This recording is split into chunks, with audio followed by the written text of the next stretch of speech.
Pagi, saya Ari Ginanjar, penyintas COVID-19. Saya ingin berbagi tips sederhana yang saya namakan PMP dalam menghadapi situasi akibat dari COVID yang luar biasa ini.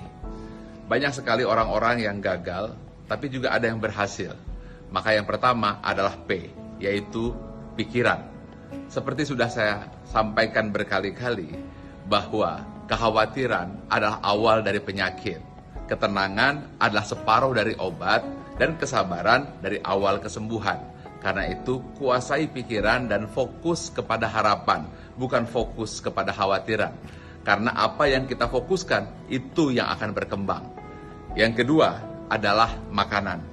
Makanan adalah energi, karena ia adalah nutrisi yang bisa menggerakkan organ tubuh kita.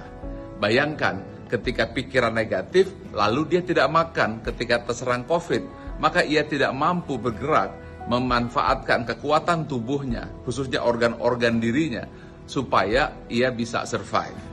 Nah, karena itu makanan itu adalah kunci yang harus kita jaga. Apapun yang terjadi tetap makan. Saya tahu ketika demam tentu kita tidak mau makan, itu saya alami. Kemudian mulut pun tidak bisa merasa, hidung juga tidak bisa mencium. Nah, pada saat itu mungkin kita malas makan. Ini yang berbahaya. Karena itu kita harus mau makan. Kita harus mau memberikan nutrisi agar kita punya energi sehingga nanti akhirnya menggerakkan organ-organ pada tubuh kita. Kita bisa membayangkan kan, kalau seandainya pikirannya negatif lalu tidak ada energi, ini yang membuat mereka jadi drop. Nah, yang ketiga, yang penting adalah P, pernapasan. Ketika kita terkena COVID, kita akan tersengal-sengal. Mengapa? Karena paru-paru kita terjadi inflamasi atau peradangan. Dan ketika di ronsen, itu yang putih-putih itu. Dan kemudian ada lendirnya. Akibatnya dia seperti lem yang membuat paru-paru kita tidak mau bergerak. Dan kalau bergerak, mungkin hanya sedikit saja, sehingga susah untuk menarik oksigen.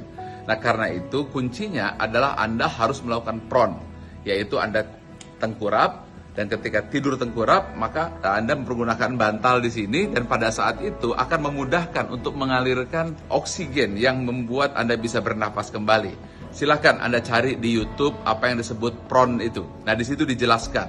Nah, apabila kita sudah mampu menguasai 3 hal, yaitu pertama pikiran, yang kedua makanan, yang ketiga pernapasan, insya Allah kita bisa survive.